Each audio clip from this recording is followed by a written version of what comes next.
सगळंच महाग झालं असताना आता हॉटेलिंग सुद्धा महागणार आहे. कारण रेस्टॉरंटमधल्या पदार्थांचे दर 1 मे पासून 10 ते 15% वाढणार आहेत. मुंबईतल्या रेस्टॉरंट्समध्ये तुमच्या हाती नवं मेनू कार्ड दिसलं तर चक्रावून जाऊ नका. कारण दरवर्षी जूनमध्ये मेनू कार्डमध्ये नव्यानं करण्यात येणारी दरांची निश्चिती यंदा महिनाभर आधीच होणार आहे. त्यामुळे हॉटेलमध्ये 1 मे पासूनच नवं रेट कार्ड तुमच्या समोर येईल. रेस्टॉरंटचा ब्रँड, त्याचं ठिकाण आदी गोष्टी ध्यानात घेऊन हे दर ठरवण्यात येतात. हॉटेल मालकांची संघटना आहारकडून मिळालेल्या माहितीनुसार 10 ते 15% वाढ गृहीत धरली तर रेस्टॉरंटमध्ये 1 मे पासून साधारणतः असे दर पाहायला मिळतील. व्हेज बिर्याणी आणि पनीर टिक्कासाठी 90 रुपयांऐवजी 110 रुपये मोजावे लागतील. चिकन टिक्कासाठी आधी 110 रुपये द्यावे लागत होते.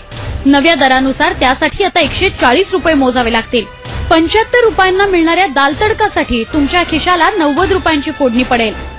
Mainly, the commodities prices have increased a lot, and cooking gas, oil, vegetables, dairy products, everything is increased by about 20 to 30% in the last 3 months. Restaurant मालकांच्या मते गेल्या वर्षभरात सगळ्याच गोष्टी महागल्यात. मात्र सगळ्यात जास्त परिणाम स्वयंपाकाचा गॅस महागल्यानं झालाय. व्यावसायिक वापरासाठी असणाऱ्या एलपीजीची किंमत जानेवारीत 1350 रुपये होती, मात्र ती आता 1800 रुपयांवर पोहोचली आहे. क्रीम दुधाचे दर 36 रुपयांवरून 42 रुपये झालेत. 1 किलो पनीरसाठी 130 रुपयांऐवजी 160 रुपये मोजावे लागतायत. साखरेच्या दरातही 30 वरून 34 रुपये अशी वाढ झाली आहे. तेलाच्या किमतीही 85 रुपये किलोवर पोहोचल्यात. याशिवाय भाज्याही 10 ते 40% महागल्यात. वाढलेल्या सर्व्हिस टॅक्सचा परिणामही नव्या दरावर दिसून येतोय. Gas have increased in 6 months, 50 more than double it, and the vegetables price have gone up. The labor is a big problem. Labor, not only we don't get labors and the labor costs have gone up.